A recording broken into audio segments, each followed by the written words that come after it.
I'm Esther Gillies, the president of the California Social Welfare Archives, and it's my pleasure today to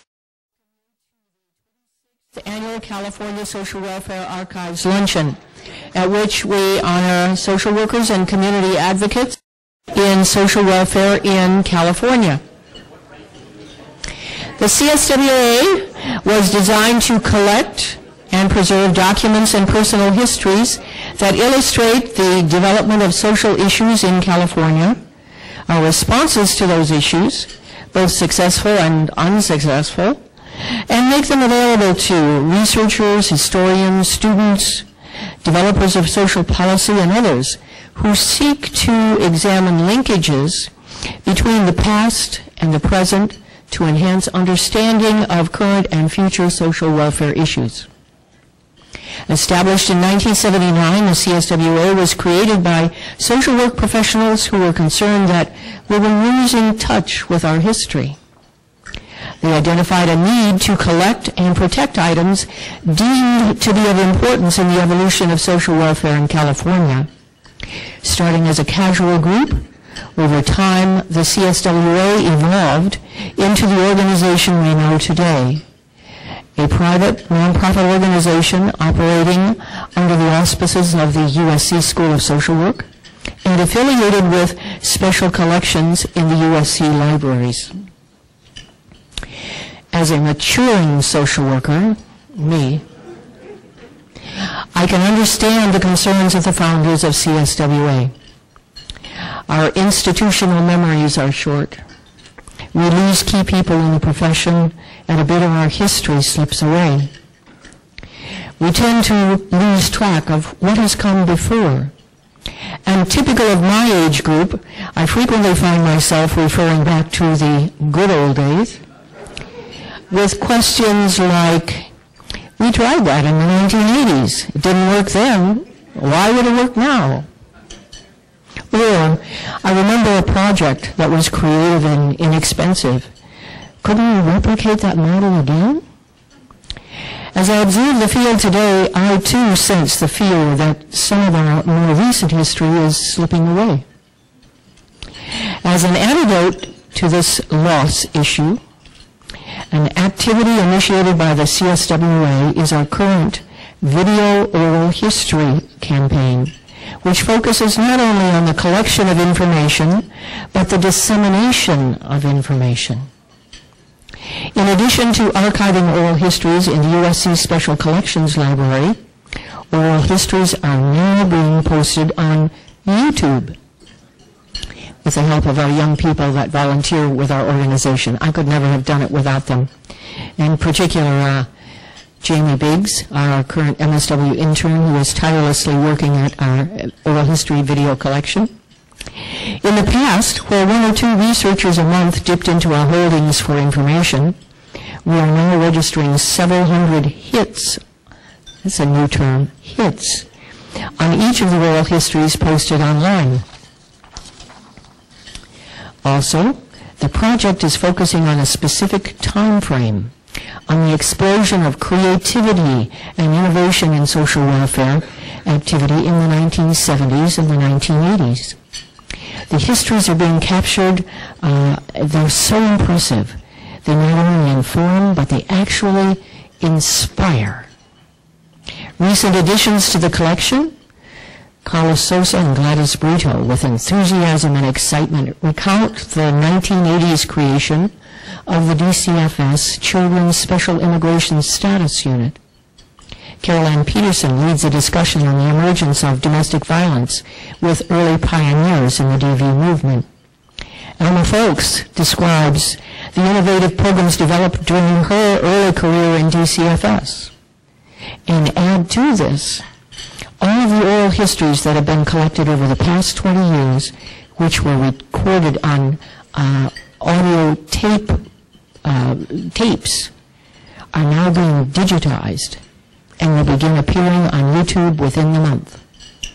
So, inspirational histories from social workers such as Chauncey Alexander, June Brown, Nora Class will be available in their own voice with the click of a button. Today, as we celebrate the 26th Honors Luncheon, we pay tribute to the tradition of recognizing social workers of distinction and community activists who have made significant contributions to social welfare in California.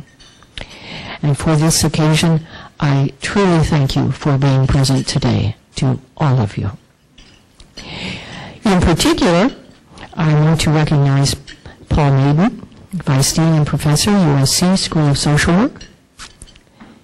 And I want to say thank you to the committee responsible for our event today, to Dorothy Fleischer, the chair, and her committee members, Caroline Peterson, Alma Folks, Monica White, and Katie Mihalski, our tireless program manager.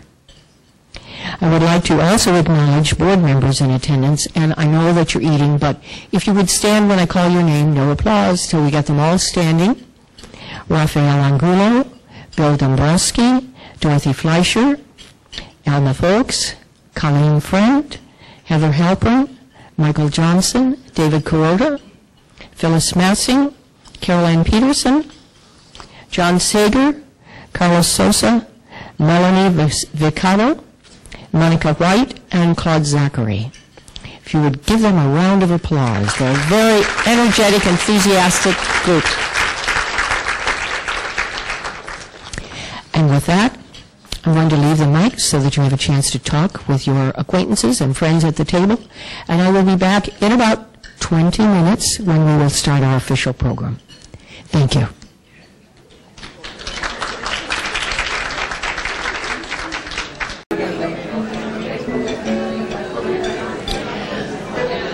"20 minutes is up." So, may I have your attention, please?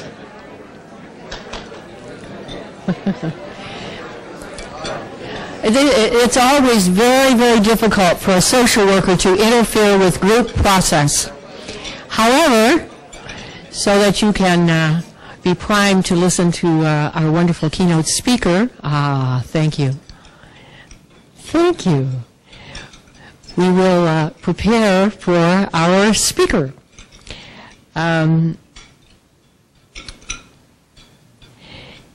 It is with great pleasure that I introduce our speaker for today, a graduate of San Diego State University. Margaret Orrantia has spent her professional career working with Native Americans in both California and New Mexico as a direct service provider and an agency administrator, as a state and national advocate for the Native American community.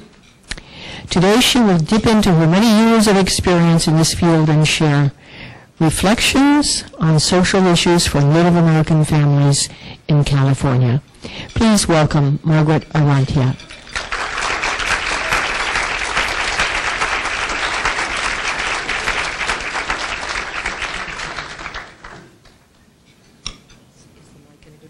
I think so. Can you hear me? Yes? Well, first I must say that I'm not an extemporaneous speaker, so I have prepared notes. So you'll have to bear with me on that. First of all, I want to thank Esther Gillies, President of the California Social Work Archives, Dorothy Fleischer of the Keck Foundation, who is the CSWA board and is chair of the program committee who plans this event. And I want to thank all the members of the board who agreed that I should receive this award. I want to thank Kathy Jackson, manager in charge of the Indian Specialty Unit in San Diego and part of the Travel Star family, for having nominated me. I also want to thank my family. My friends and colleagues who took time out of their busy schedules to come and be with me today. I would like to begin my comments by saying that although I have been selected to receive this prestigious award, it isn't for or about me. I am one of many tribal people who have worked on behalf of tribal children and families in the state of California. I accept it for all of us in acknowledgement of the collective work that we have. Oh, I'm so sorry. Can you hear me now? I only have 20 minutes. So. I accept it for all of us in acknowledgement of the collective body of social work that tribal people have continued to contributed to in the almost 34 years since the Indian Child Welfare Act was enacted. I also stand here humbly with the assurance that whatever I say speaks to my journey in doing this work, and I do not speak on behalf of any tribe or any group of people. I have been asked to speak on reflections on social issues for Native American families in California. In preparing for today, I asked some of my friends and colleagues what they would like to hear about in reference to the topic. One said, "Well, tell us about how you came to do this work." Another said, "Tell us what it was like when you first started working with the Indian Child Welfare Act and the tribal community in Southern California." The work was a journey, and it still continues. First, I am Yaqui and Mexican. I was born in a small town in northern Arizona. My parents moved to San Diego in 1941, and I grew up there. Both of my parents were one of 14 siblings. Our extended family is too numerous to count. We could truly populate our own village. In the town where they grew up, opportunities for education were limited, but somehow both of my parents graduated from high school. That was quite an achievement in the late 1920s and early 1930s. My father was on his way here to USC on a full scholarship when his mother became ill and had to be hospitalized. The only way for the family to pay the hospital bills was for my dad to work at the hospital for 2 years as a janitor. His dreams of going off to college and becoming an engineer were shattered. Although he didn't have the opportunity to fulfill his dreams for a college education, he and my mother made sure that their children did. My journey continued when in 1962, just after I graduated from college, I went with the first group of Peace Corps volunteers to Peru. I was assigned to the coastal city of Chimbote. With my fellow volunteers, we worked with the Food for Peace program, establishing feeding programs in the schools. By the time we left Chimbote at the completion of our 2-year tour of duty, we were feeding in excess of 6,000 children breakfast every day. Upon my return from the Peace Corps, I went to work as a social worker for the state of New Mexico in the small town of Raton. I had a huge and varied caseload. I was the designated adoptions worker for that office. I transported infants from the hospital to other counties. I did this transporting after work hours and usually on a Friday. I would take the infants to a child welfare office in another county, and I would turn them over to somebody I didn't know in the dark of night. I never knew what became of them. That's something I still remember. In 1966, I went to work at the Institute of American Indian Arts in Santa Fe, New Mexico. Young tribal people who wanted to become artists came there from all over the country. I was finally working in my own community. I worked in many capacities at the school as a counselor, as the administrator for one of the dormitories, as the dean of women, and finally as the director of student services. While at the school, I met and forged relationships with tribal people from all over the country, relationships that would follow me to my work in California. While at the school, I learned about working with large bureaucracies. The school was part of the Bureau of Indian Affairs. I learned how to accomplish tasks when the rules and regulations seemed fashioned to prevent it. I learned to be insistent and persistent, and I learned that every no could be turned into a maybe if you could find the right words to justify it. I became very good with words.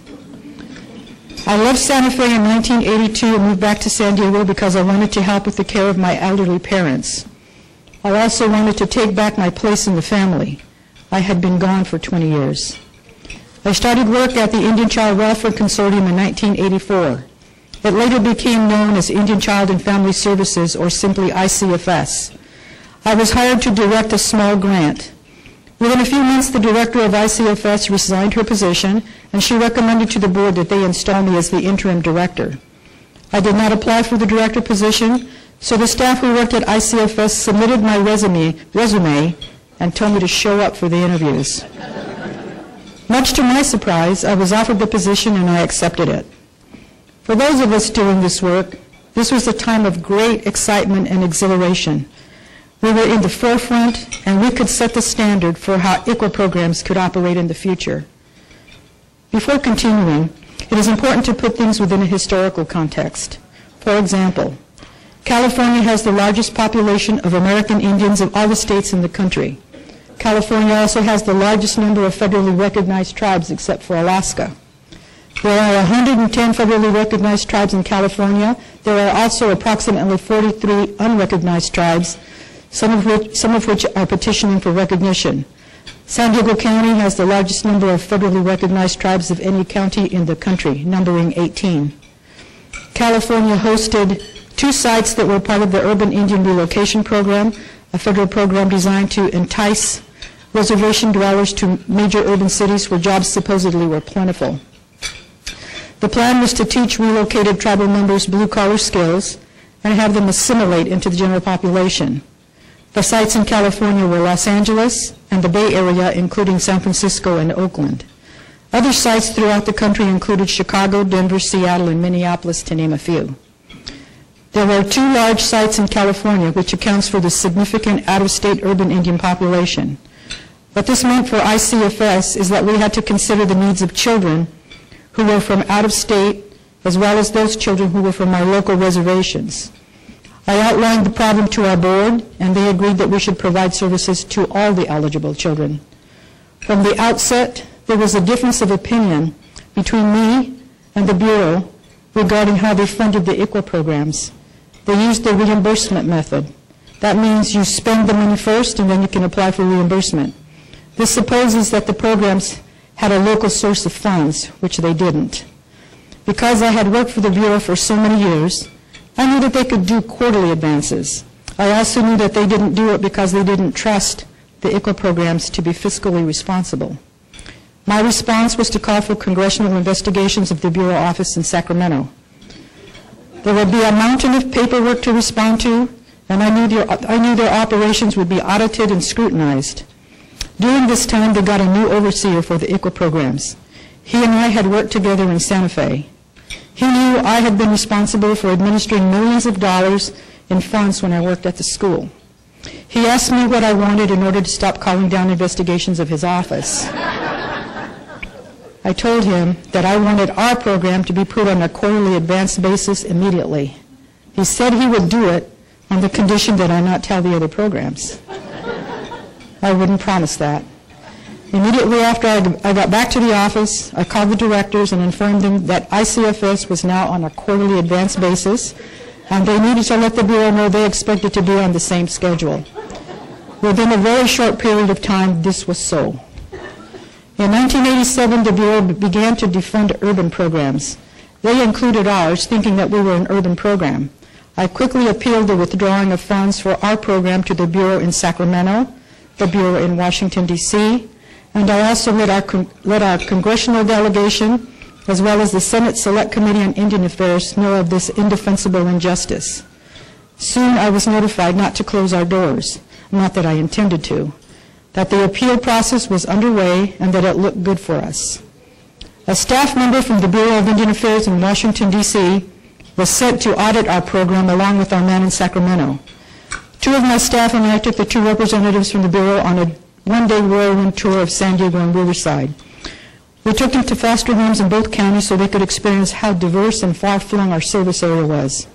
They saw that our foster homes were on reservations, and the children placed there were tribal children from local and from out-of-state tribes. I introduced them to my predominantly tribal staff, all of whom were qualified to do the work. We heard shortly after the visit that our funding had been restored, including additional funds, bringing our funding to the maximum a program could receive. Our relationship with the Bureau improved because in the course of a few years we had built a program that was viewed as a model for how ICWA programs could be designed and run. My staff, my board of directors, and I took a program that had been closed down for failing to pay their payroll taxes and built it into a program that became a state-licensed foster family and adoptions agency, the only tribal program of its kind in the state of California. We cooperated with the other ICWA programs who also wanted to become state licensed. We shared with them our program statements, forms, the foster parent training we developed, and any other resources that would help them. The ICWA programs in Oakland, Toyabe, and Inyo County, and the ICWA program in Los Angeles also became licensed foster family agencies. In addition to our struggles with the Bureau, we had parallel struggles with the state. ICFS was licensed as a foster family agency but had not applied for a rate. One of the first things I did was apply for that rate. We had a handful of certified homes on the reservations that received their foster care payments through the county. ICFS did not receive any state funds to pay for the work we performed. During this period, we were also in the process of locating the Indian children that were in the foster care system. We began to get calls and inquiries from family members who knew their relations were in care and not in Indian homes. We were also recruiting and certifying foster homes on the reservations. We had continuing battles with county personnel who refused to acknowledge that we were qualified for this work. County workers were instructed not to share documents with us because they contained sensitive information, and they were not convinced that we could keep this information confidential. We were viewed with suspicion and mistrust. There were also problems with the courts. Although the Indian Child Welfare Act makes it clear that we have standing in court as representatives of the tribes we serve, we were often denied the ability to make recommendations. When we went into court, everybody had a name: the attorneys, the court staff, the county social workers, and when we made our appearance, we were greeted with, "Here come the Indians." This changed when a new presiding judge of the Juvenile Dependency Court in San Diego was installed. His name was Napoleon Jones. He was an African-American man of great compassion. When he saw and heard how we were treated, he made it a rule that we would receive all court documents for our children. He also ruled that the court would consider recommendations we made regarding the cases. He also ruled that no proceeding would occur unless there was a representative from our agency in court. And he made it clear that we were to be addressed by our names and titles, just as any other person was in his court. In the meantime, we had new problems with the state. They were unhappy that they had to pay us for our work. The state decided that our agency had to apply for a non-treatment rate, and we would not receive the administrative rate to pay for our social workers or for our facility, but that we would continue to provide the same services. We fought this move. After months of struggles, the state folded and did not apply the non-treatment rate to our agency. At this time, we also applied for an adoption license. While cases were in reunification, we were able to make placement and other recommendations for our children. Once the cases went to adoptions, we no longer knew what was happening with the cases. One day, I received a call from the man who was the analyst for our program at Community Care Licensing.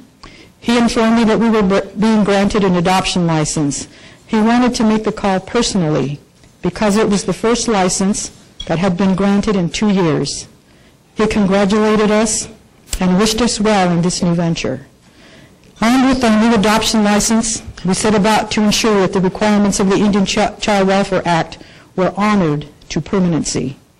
The county would not refer to us, once again believing that we were not qualified to carry out this work that was so very important to our community. It took the courage of a county adoptions worker who refused to take any more referrals for Indian cases and wrote his supervisor a letter outlining his reasons. In brief, he said that we were qualified to do the adoptions and more prepared because we were serving our own children and families. He risked losing his job in writing this letter and copying us on it so that his supervisor knew what he had done. Shortly thereafter, we began to receive referrals, and we started doing our own adoptions. During my time at ICFS, I was asked on 2 occasions to appear before the Senate Select Committee on Indian Affairs to testify about the lack of compliance with the Indian Child Welfare Act in the state of California. The testimony appears in the archives of the Congressional Library. I never expected that the testimony would change practice where implementation of the act was concerned. I was more interested in documenting the treatment of those of us who were attempting to make counties and the state accountable in their handling of Indian cases and getting it on the record, so that in the future, things might be different. The accomplishments of which I was most proud while at ICFS were the development of a model program for delivering IPA services to both reservation-based and urban-dwelling tribal children and families, building an excellent team of staff, most of whom were tribal. With the Bureau of Indian Affairs, the UCLA Indian Studies Program, and with the other funded ICWA programs, we planned and held the first the first two statewide ICWA conferences beginning in 1989. The conferences are still being held today. As a result of the first conference, which was held at UCLA, the first Indian specialty unit was established in Los Angeles, and shortly thereafter, an Indian unit was established in San Diego County. Both units are still in existence today, and 2 more counties are in the process of establishing units of their own. In 1990, I left ICFS, leaving a healthy program in place. Lack of funding was no longer an issue. There was a reserve of $1 million in the bank. I became a consultant to tribes and Indian organizations. In the following years, I was also the director of foster, family, and adoption agencies in the non-Indian world. I met many wonderful people, also talented, while I did that work. In the year 2003, I received an email from friends and colleagues telling me of a position that was posted with the Academy for Professional Excellence. The Academy had received a 5-year grant from the Children's Bureau and was in the process of hiring staff. They were looking for people who were familiar with the tribal community in the southern region of California, and I was hired. In 2009, I became the interim program manager, and a few months later, the program manager for Tribal Star. Tribal Star is a training program. We develop curricula and conduct training for the 5 southernmost counties of the state. The training was centered on providing culturally appropriate, independent living services to rural tribal children and youth who were exiting the foster care system. We quickly discovered that there was a real need to bring together both tribal and non-tribal, public and private agencies that provided services to tribal youth. Over a period of 6 years, we went from 4 original partner agencies to 15 partners. They include counties, tribes, tribal programs, and community-based agencies. We have new agencies waiting to join. The partners have formed the 7th Generation Work Group, which serves as a forum for them to come together to discuss issues that affect us all in serving tribal children and families. The partnership also serves in an advisory capacity to Tribal Star. Through the Breakthrough Series Collaborative, a project of the State Department of Social Services and CASE programs, the regional work became statewide. My training partner, Tom Lito, and I were invited to be faculty for the BSC along with a number of other talented people. Our task was to address the problem of the disproportionate number of tribal children in the child welfare system in the state of California. A project known as the American Indian Enhancement Project was established for the purpose of delivering a toolkit designed to help counties in California become compliant with the Indian Child Welfare Act. The toolkit resides on the California Social Work Education Center website, where documents and curricula can be downloaded and used by county social work personnel to improve their skills and ability to comply with ICWA. Tom and I also developed an ICWA curriculum that is also posted on the CalSWEC website and can be used by those interested in training ICWA throughout the state. I believe Tribal Star's most important work has been the bringing together of the 7th Generation Work Group, a positive model for collaboration. I am also proud of the products we developed that are used locally, statewide, and even nationally. I am proud that Tom and I serve as senior consultants to the newly established National Resource Center for Tribes. I serve on their advisory board and their executive advisory board. This association allows us to travel throughout the country, learning about issues that tribes and tribal programs encounter while trying to provide social services to their members. We also work with the National Council of Juvenile and Family Court Judges. This gives us the opportunity to provide training to judges and court personnel who hear the ICWA cases. In closing, I often get asked if I see any changes in how the work is done today. In those moments when I am most tired and frustrated, I am inclined to say no. The truth is that communications between the California State Department of Social Services and tribal ICWA programs have improved. The statewide ICWA work group, which includes tribal ICWA directors, meet on a quarterly basis. Tribal input is sought in discussion of new legislation or initiatives. Across the state, tribal issues are included in the California Federal Services Reviews and the system improvement plans that are submitted to the state. Tribal courts in the state of California are hearing ICWA cases and sometimes taking jurisdiction so that cases are no longer in the public child welfare system. Tribes are exercising tribal sovereignty and taking care of their own children in a culturally and traditionally appropriate manner. State courts have a great impact on ICWA cases. Los Angeles has one court that is dedicated to ICWA cases. The judge and all the court personnel are trained in the requirements of the Act, ensuring that compliance is achieved. The Council of State Court Judges in California has established a forum that brings together state and tribal court judges. The forum allows for discussion of mutual issues and paves the way for a better understanding of jurisdictions and increased cooperation between the courts in the handling of ICWA cases. Counties and tribes are developing protocols, MOUs, and MOAs that outline roles, responsibilities, lines of communication, and procedures that will be followed in working ICWA cases. There is a resurgent statewide American Indian recruitment program that is encouraging our young tribal people to go into social work. We have second and third generation tribal ICWA social workers who are now working in the field in their tribal ICWA programs and also working for counties. I see a bright future for social work practice on both the tribal and non-tribal sides.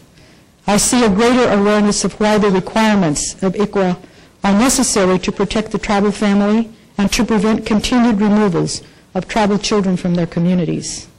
I see innovative and collaborative work going on in our own region of California. I see that same spirit of collaboration in tribal and non-tribal relationships in the state of California, including the appointment of a tribal liaison that reports directly to the governor. Additionally, tribal issues have been elevated to the highest level in the federal government through the creation of a tribal resource center that is part of the Children's Bureau. So in those moments of quiet reflection, I can see what has changed. In the past, when we walked into meetings, the lines were drawn, and somebody or some group of people were going to be the villains, and the outcomes would be constrained by those adversarial relationships. Perhaps we have not changed policy in every aspect of the work, but what we have done, tribal and non-tribal people working together toward the same outcomes, has changed the hearts and intentions of us all. Now when we walk into those rooms, there are allies, people who show a mutual intention to do what is best for tribal children and families, and ultimately ensure the continued existence of the tribes as sovereign nations. Thank you for your kind attention to my words.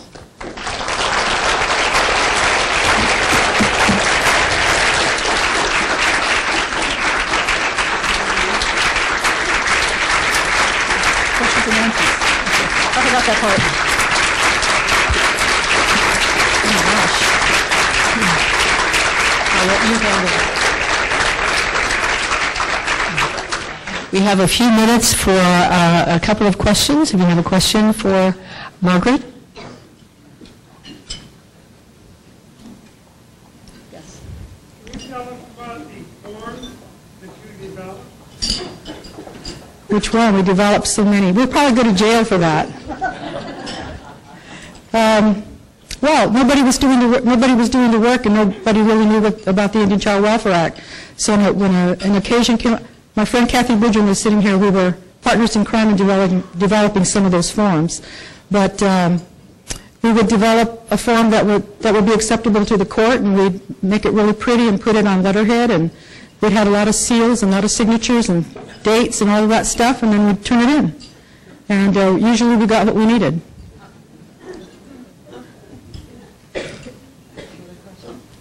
Any other questions?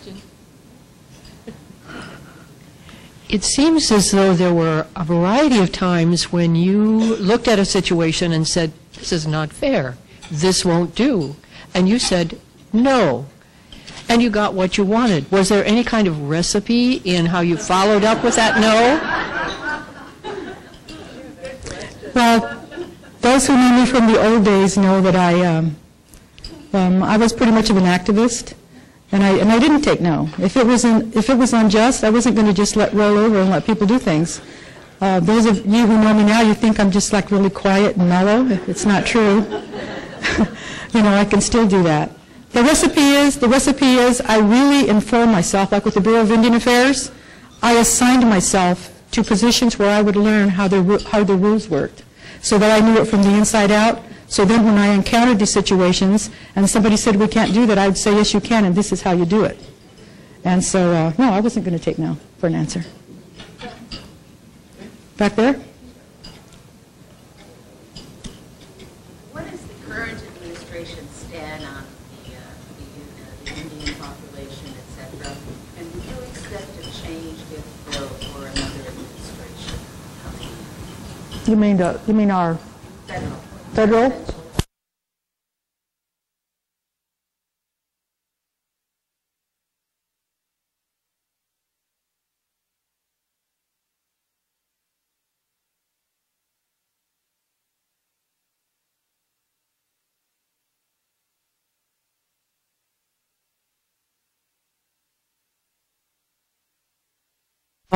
Programs, ICWA programs.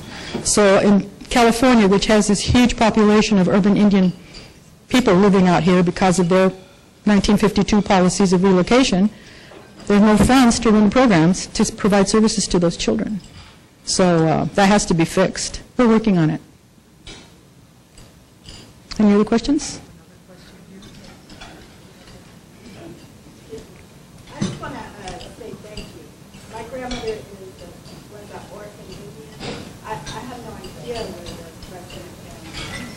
And, she was born in 1902. There weren't programs like that available. She continued in an urban community from Colorado to California. And, the rest of our family is fine. But I would love to know who my family is. I don't even know her real last name. But your real hard work is going to make a difference, not only now for this generation, but generations to come. And I just want to say thank you. Oh, well, thank you. It wasn't just me.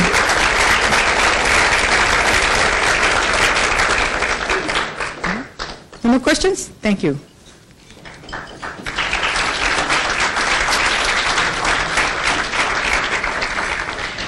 Margaret, thank you so very much. I don't know when I have heard so much history with so much power in just 25 minutes. So if your notes, I was sitting there thinking like a social worker, those notes should be transcribed into an article for publication because it is so dense with information and so compact. I would love to see it in print. Thank you so much, Margaret.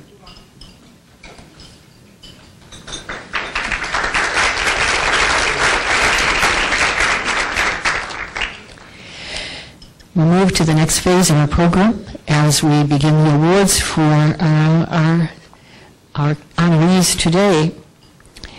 The George D. Nickel Awards are named after one of the founders of CSWA and are awarded each year to individuals whose outstanding contributions to social welfare warrant special attention and recognition. You can see a list of past honorees on the inside cover of your program. But today we are joined by some of our past recipients of these awards. They're actually here in the room, so I do want to acknowledge them. Monica White, Ralph Furtig, Jacquelyn McCroskey, Wendy Smith, David Kuroda, and Barbara Kaplan,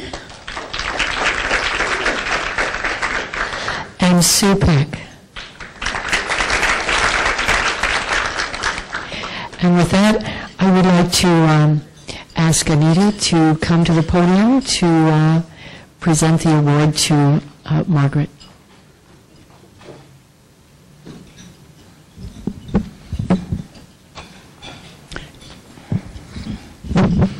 It is with much pleasure that I join you today in honoring Margaret Orrantia. Margaret had dedicated her life to promoting the causes of Native Americans in this country. Among the Native American community, she is recognized as an elder for her wisdom, and that, along with everything else she does on their behalf, makes her very highly respected among the tribal communities nationally and particularly in California. She is recognized nationally as an expert in the Indian Child Welfare Act. Her career has focused on the plight of Native American children who find themselves caught in the child welfare foster care system. Margaret is a spokesperson, advocate, diplomat, and stateswoman for these children. Throughout her career, she has spoken to and taught many, including United States senators, Department of Child Welfare in the state, California judges, and social work faculty about the Indian Child Welfare Act. She has taken the EQUA message far and wide. In the 8 years she has been a coordinator for the Tribal Star Project, I have seen her and her team accomplish many things which have been of benefit to Native foster children. For example, they developed a successful model of working with Native American communities in a culturally sensitive way. They established an effective network for communication with tribal communities and relevant constituent groups. They have successfully in bringing parties together at times who do not see eye to eye and to get them to agree on curriculum and modes of training. And after many years of training with the San Diego County Department of Social Services, Children's Services documented positive outcomes of reunification of tribal foster children with family members. I can't tell you how much I have personally learned from watching Margaret and listening to her message about the plight of Native American children, and more importantly, how we as a social work profession have often been insensitive to the special needs of these children. Margaret is a very, very special person and truly deserving of the recognition of this award. Thank you. Mark.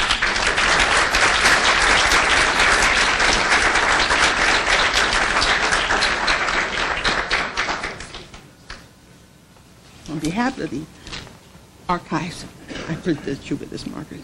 Present to Margaret Orrantia for outstanding contribution to social welfare, April the 4th, 2012. Thank you so much. Yeah. Thank you for your words. Okay. I just want to thank Dr. Harbert for those really, truly kind words. And I just want to acknowledge all of the... I just want to acknowledge all of the people with whom I do this work. I'm just one person. I couldn't do anything if it weren't for the folks that you see standing before you, and many over the years who, some of them have passed, some of them have retired. They always ask me when I'm going to retire, and my answer is when I'm going to die at my desk. So, so thank you all so much for everything. And again, I would just like to acknowledge all of my colleagues, my friends. Jose and Leanne, if you would join them there, it would be so important to me. Thank you. Come here.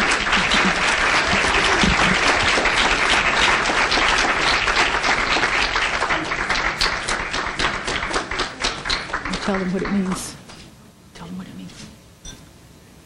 We weren't going to say anything, but this is how we recognize our elders for their wisdom and their contribution to the people, by wrapping them in a blanket, to carry their tears and to lift them up, and to remind them that no matter where they are, they're surrounded by our prayers and our thoughts.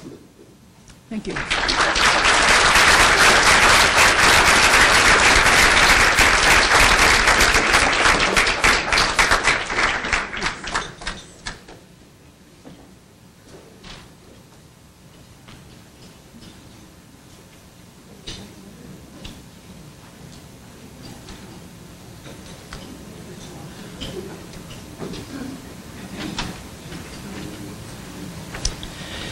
Good afternoon. I'm Jacquelyn McCroskey. I'm a professor here at the School of Social Work, and I'm on sabbatical this year. So some of my colleagues said, oh my goodness, what are you doing here? Well, I'm here because this is a very, very, very important event, and I didn't know how important it was. Margaret, thank you so much for your work and for your willingness to tell us all about the work over time. It was really a wonderful speech that you gave, and congratulations. I'm also on call for jury duty this week, and so I didn't know that I would be here until 6:15 last night, in which case, if I wasn't here, Dorothy Fleischer was going to read my comments. So I had to write down what I wanted to say about our next honoree, who is Yolie Flores. Yolie is an extraordinary social worker. She is brave, resolute in pursuit of social justice, passionate about creating chances for poor children and their families, creative in using data and information to inform policy and practice, and articulate in the face of opposition. In her many roles, which you can read a little bit more about in the program, including Child Care Director for the City of Los Angeles, Executive Director of the Los Angeles County Children's Planning Council, Vice President of the LA Unified School Board, and now is Creator and CEO of Communities for Teaching Excellence. She has inspired teams to create new pathways to address very difficult tasks, but never lost sight of the needs of children and parents, even when the organizational and political concerns of the day threaten to hamper or limit ability to solve deep problems. She is practical, funny, loving, and very smart. For these and many other reasons, I am proud to call her my friend. She once told me that one of her counselors, I think, said she seemed to be born to be a social worker. And I have to agree, based on 20 or more years of working with her, she was born to be a social worker, and we're very, very fortunate that she decided to go with that impulse. I am just delighted that the California Social Welfare Archives has awarded her the George D. Nickel Award for Outstanding Professional Services by a social worker. I feel a little speechless, and I had been giving a lot of speeches while I was on the school board, so this is not normal. But I think I feel that way because there is no greater honor for me than to be acknowledged for my profession, for being a social worker. And it was Helen Grunberg. I don't know how many of you knew Helen Grunberg, who was my supervisor while I was an intern at a very unlikely place for a social worker to start her career, which was at the Department of Water and Power, who instilled such faith and confidence that I was a social worker. And I remember at the end of that year when she gave me my evaluation or assessment, and when she said those words to me, and I think I was at the tail end of my 2 years at UCLA, that I did feel like a social worker. And I will never forget those words and the actions and the guidance of so many mentors throughout my career, and I want to just name a couple of them. So Helen Grunberg was one. Some you may know, some you may not. Vivian Weinstein, Jean McIntosh, Dr. Ruth Zambrana, and Jacquelyn McCroskey. And there were others, Dorothy Fleischer, who were my companions for 8 years on the LA County Children's Planning Council, which is where I feel like I learned the most about the needs of children, about how we all needed to be stronger Jane Addams kind of social workers, just like Margaret, and who needed to step up on behalf of children for so many reasons. And in those very difficult 4 years on the school board, the one thing that always kept me anchored when I was questioned for my actions and threatened that I would never, ever, ever again be reelected or have a political career, what anchored me was knowing that I didn't need that, because that who I was was a social worker for children. And that's not a very difficult trade-off. And oftentimes, in those moments, I would think to myself, what would Jane Addams do? What would Jacquelyn McCroskey and Dorothy Fleischer and Jean McIntosh, who actually opened the doors of child advocacy for me in LA? And there were moments of doubt, but I always knew in the end that I knew that why I did what I did and why I continue to do all the work that I do is because who I've become as a social worker. I want to just acknowledge one more person who is here. Besides Saya, my good friend, is Penny King. Penny King is sitting at my table, and Penny King was my 9th grade biology teacher at Huntington Park High School, not too far from here. But a school and a place that represents so much of LA for so many poor kids, immigrant kids, kids who don't speak English. And Miss King, now I get to call her Penny, but Miss King had what I want for every single child in our schools. She had such a deep belief that regardless of where I came from and what I didn't have and what I doubted myself that I could do, that she didn't. She instilled in me the confidence and just the knowing that I could be somebody, that I could, despite nobody ever in my life having gone to college, that I could have that I could see that for myself in my life. And not only did she create that for me, but she also shared her alma mater with me, the University of Redlands, which is where I ended up going. And so I don't think a day ever goes by that I don't think of Penny King, because I am here in large part because of you. Thank you.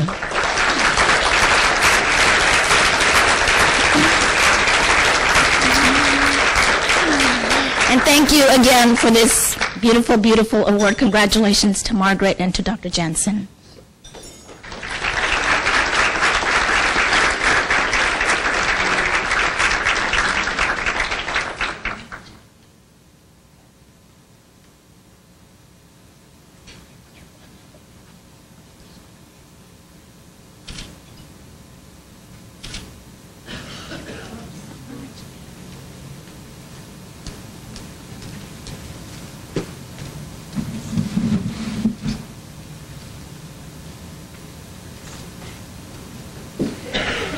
Thank you, Yolie. In this recent work with CSWA, where I've had contact with so many social workers who are recounting life achievements and such, I find that I keep telling myself, how inspirational, how wonderful. And if I were not already a social worker, I would be inspired to be one. Thank you.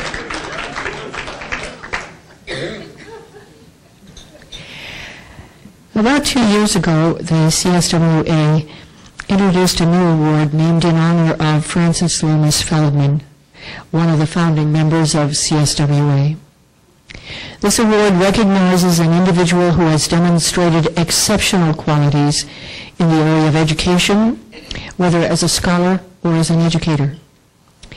Awardees are selected based on their extraordinary accomplishments and commitment to study, research, and or teaching in their field, with special consideration to efforts that relate to the understanding and preservation of history and the application of historical lessons to society's most pressing problems.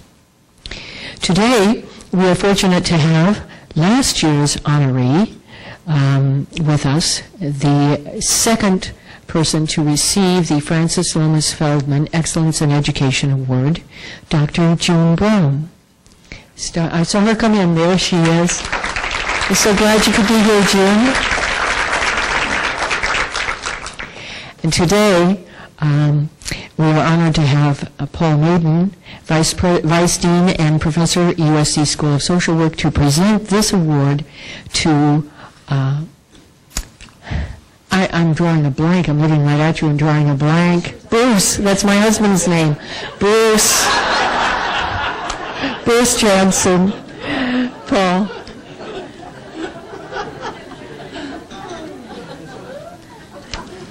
When have you ever known Esther to draw a blank?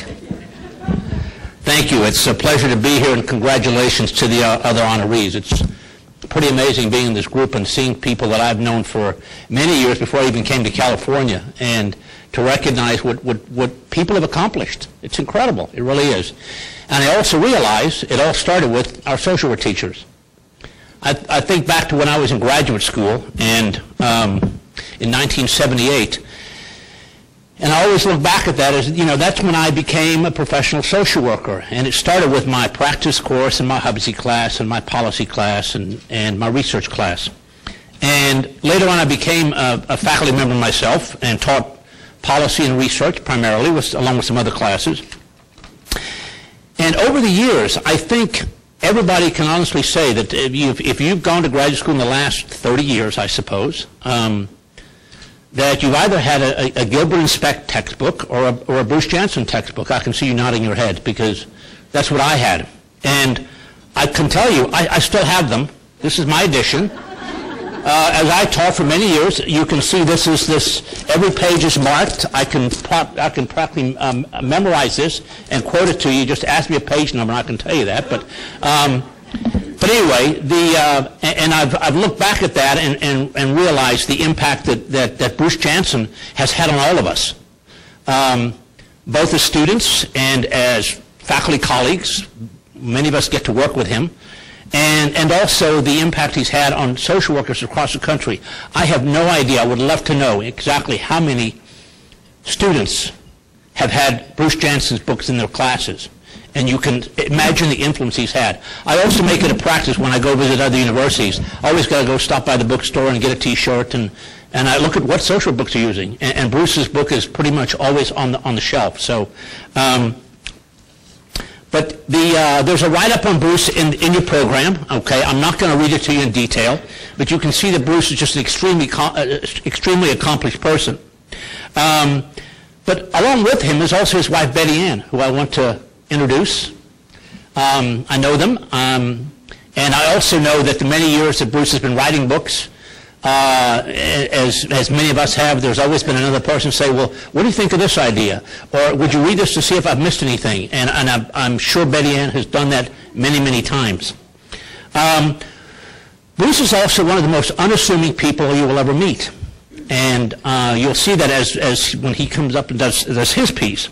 But he did ask me to tell you that he was in the Boy Scouts. Okay? He just told me that, and I said, well, gee, Bruce, I was in the Boy Scouts too. I said, what rank did you accomplish? He said, second class. I said, I only got to second class as well. So those of you who've been in the Boy Scouts, you know there's tenderfoot, there's second class, and there's about 6 other ranks before you get to Eagle. So neither Bruce or I did very well in the Boy Scouts, that's for sure. So. It's actually kind of interesting. When I was coming to interview at USC in 2007, I was getting ready for my faculty colloquium and in the Galen Center, and Bruce walked up to me and he shook my hand. He said, Paul, thank you, thank you, thank you. And I'm thinking, I haven't even given the colloquium yet. What's he talking about, you know? So, and here I was looking forward to coming to USC because I was going to meet Bruce Jansson. And what I had forgotten about a year before, I had written one of his book reviews. And that was his introduction to me. Thank you for writing this great book review. And I'm thinking, this is the 6th edition. How could you go wrong? So, but that's Bruce. Bruce is as I said, the most unassuming, but one of the brightest faculty members, one of the brightest social workers I've ever had the pleasure of knowing, and also one of the most accomplished. And I don't know how we will ever measure what Bruce's impact has been on the field. When I started getting into social work, into graduate school, I loved policy. It just was a natural for me. But when I started teaching it, I found out that there are 2 classes students like to avoid, research and policy. So it was always a challenge for me to come out of a policy class with students who love policy.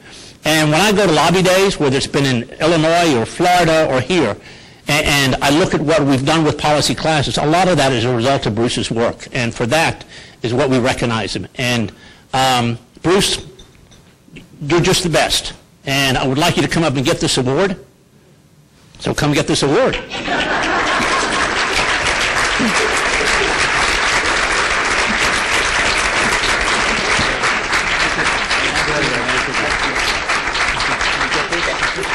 Let me make just a couple comments. Wow. I'm very humbled by having the two honorees who preceded me here. I mean, they are amazing people. They've done amazing things. And I do want to thank again my dear wife. I'm thinking more of the litter in the house, papers all over the place, as we speak, I might say. And would all the people who've taught policy at the USC School of Social Work stand up? There's a number of you here. And without their help, their support, I could not have done this. Thank you so much. So I'm going to make this very, very short. I almost didn't come to USC because virtually everybody at the University of Chicago, where I was getting my doctorate, said, do not go to Los Angeles. With this ominous tone in their voice. There are earthquakes. You'll end up with the Pacific Ocean. There are nutty people out there. And on it went. And so if I hadn't had a great aunt, herself a social worker, she was the head of the YWCA in San Francisco and in Pasadena for a number of years. I might not, she happened to live in Pasadena. We ended up buying a house 2 houses down from her. So without her, I come to the field with an unusual combination of history and political science in my background. Very few people in our field have those in their armamentarium. Really what I did in my academic thing was both political science and history. So my overarching goal while in the field has been to give social workers intellectual perspectives and practical tools for reforming dysfunctional policies. So I did this in several ways, and I'll just briefly say what some of these were. I started off by trying to discuss the world as it actually exists.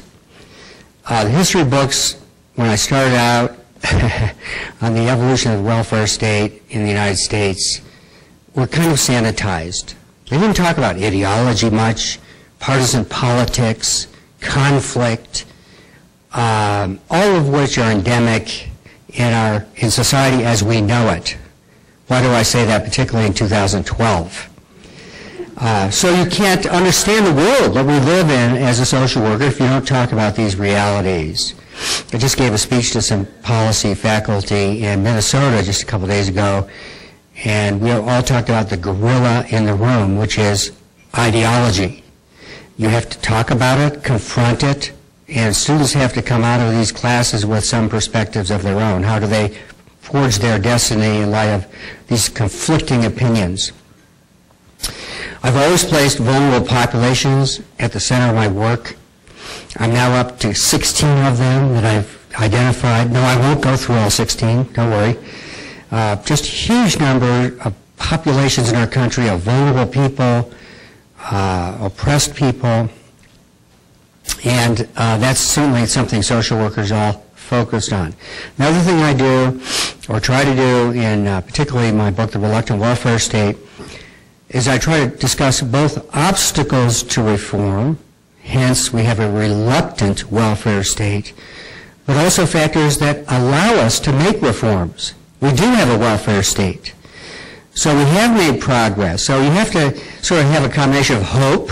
We can do things. It's not hopeless. Look at the Civil Rights Acts. Look at all the enactments of the last few decades. But you also have to be very aware there are all kinds of obstacles to reform. I did try to develop a multifaceted policy intervention. When I started teaching policy at USC, there was no thing called a policy intervention. I coined the term policy practice. I was trying to get practice students in social work to understand that you do things in policy. If you want to change dysfunctional policies, you don't just talk about it, you have to actually do things. And I came up with the term policy practice to describe this thing you do, and I tried to give a framework for it and so forth and so on. And I'm sort of proud of doing that. More recently, I've tried to rescue case advocacy also from sort of a hidden status. There was no methodology in the literature about how you do it.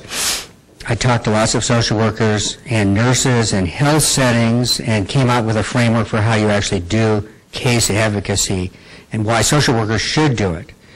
In a forthcoming book, I try to link case advocacy with policy advocacy, trying to make the point that every time you do case advocacy for a client or patient or whoever, it can be a point of entree to do policy advocacy. The two go hand in glove, or should go hand in glove, or so I argue.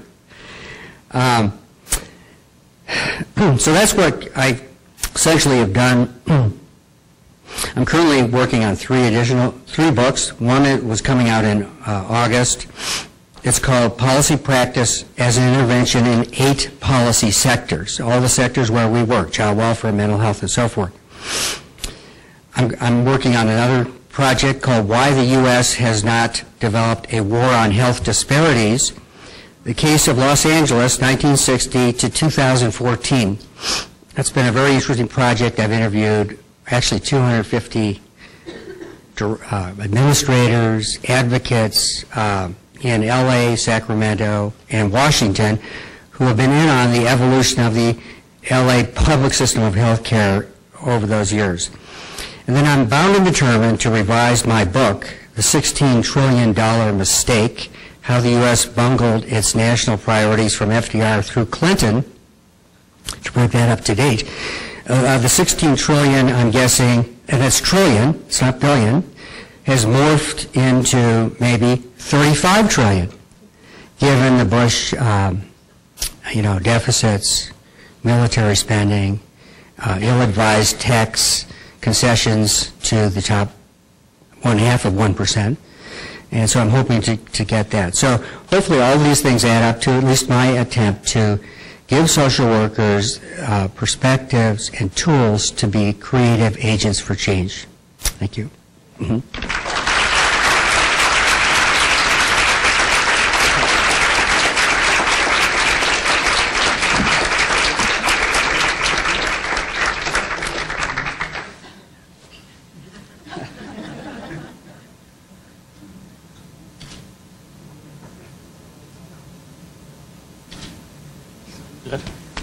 Thank you very much. And I'll take my book back now.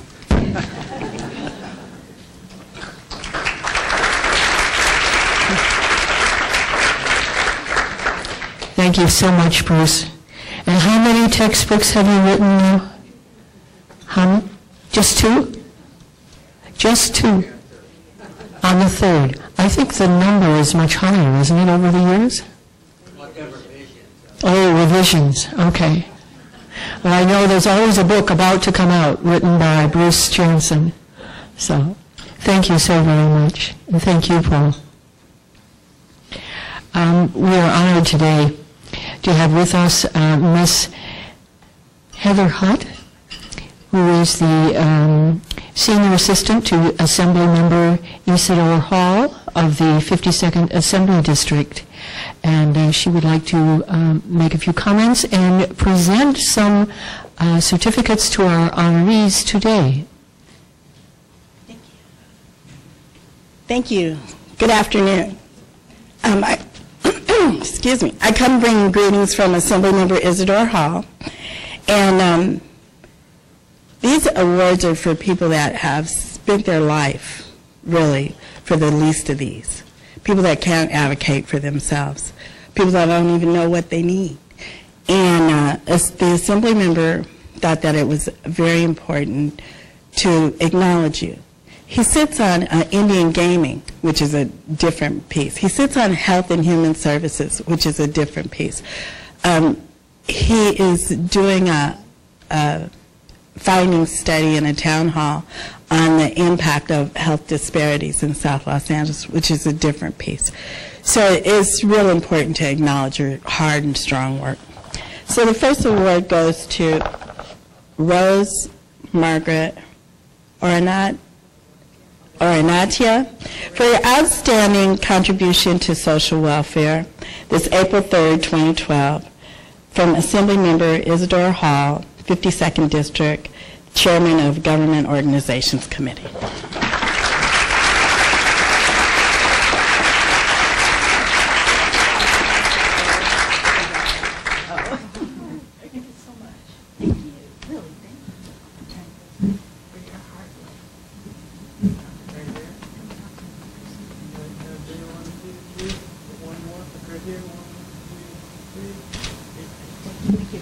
Well, thank you. She's going to find my family, she said. This certificate is presented to Yolie Flores for her outstanding professional services by a social worker. April 3rd, 2012, from Assemblymember Isidore Hall III, Chairman of Government Organizations Committee.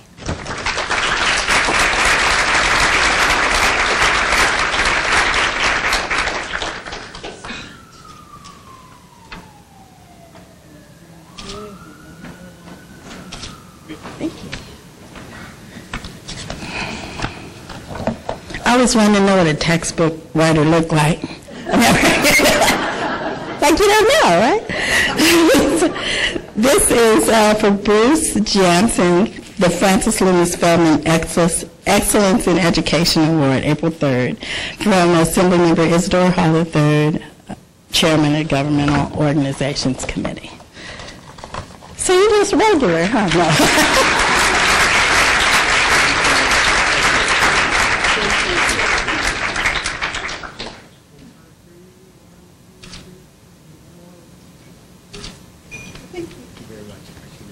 Thank you. I just want to say, you know, when you're in school, you always say, who wrote this book?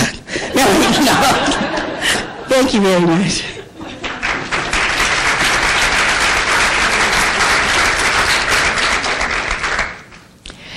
And I want to take this opportunity to thank all of you for sharing with us in this event today, acknowledging and recognizing our extremely impressive social workers and social activists in California.